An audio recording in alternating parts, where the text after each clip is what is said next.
आज हम बात करने जा रहे हैं एक ऐसे टॉपिक के लिए जो सबके लिए सबसे महत्वपूर्ण माना जाता है, जो न सिर्फ हमारे ग्रह की सेहत से जुड़ा है बल्कि हमारे और आप सभी के भविष्य को भी प्रभावित करता है। वैश्विक जलवायु पूर्वानुमानों ने चेतावनी दी है कि अगले 5 सालों में तापमान रिकॉर्ड स्तर तक पहुंच सकता है। लेकिन इसका मतलब क्या है? क्या हम इसके लिए तैयार हैं? और सबसे जरूरी, हम क्या कर सकते हैं? वैज्ञानिक के मुताबिक विश्व मौसम संगठन और अन्य जलवायु एजेंसियों ने अनुमान लगाया है कि 2025 से 2030 के बीच वैश्विक तापमान में अभूतपूर्व वृद्धि हो सकती है। इसका मतलब है कि औसत तापमान 1.5 डिग्री सेल्सियस से ज्यादा बढ़ सकता है, जो पेरिस समझौते के लक्ष्य से ऊपर है। गर्मी की लहरें, बाढ़, सूखा और चरम मौसमी घटनाएं अब सिर्फ खबरें नहीं बल्कि हमारी जिंदगी का हिस्सा बन रही है। पिछले कुछ सालों में हमने भारत में भी इसका असर देखा है, जैसे दिल्ली की गर्मी हो,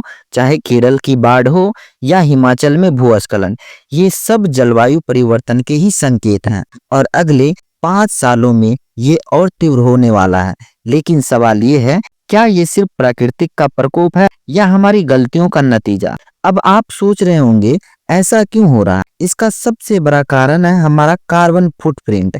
जी हाँ, जीवाश्म ईंधन का अत्यधिक उपयोग करना, जंगलों की कटाई और औद्योगिक उत्सर्जन ने हमारी पृथ्वी को गर्म कर दिया है। ग्रीन हाउस गैसें जैसे कार्बन डाइऑक्साइड और मीथेन वातावरण में एक कंबल की तरह काम करती है, जो गर्मी को रोक लेती है। लेकिन दोस्त, ये सिर्फ बड़ी बड़ी कंपनियों की जिम्मेदारी नहीं, हमारी रोजमर्रा की आदतें जैसे जरूरत से ज्यादा बिजली का इस्तेमाल करना, प्लास्टिकों का उपयोग करना और गाड़ियों से धुआं निकालना, ये सब भी इस आग में घी डाल रहे हैं। अब बात करते हैं अगले 5 सालों में ये बढ़ता तापमान हमारी जिंदगी को कैसे प्रभावित कर सकता है। पहला असर कृषि पर पड़ेगा, जो गर्मी और अनियमित बारिश की वजह बनेगी। फसलों के उत्पादन में कमी आएगी। इसका मतलब है खाने की काफी ज्यादा कमी हो सकती है। दूसरा है स्वास्थ्य पर खतरा, यानी गर्मी की लहरें और प्रदूषण ज्यादा फैलने से बीमारियां बढ़ेंगी, खासकर सांस और हृदय जैसे रोगों की समस्याएं उत्पन्न होगी।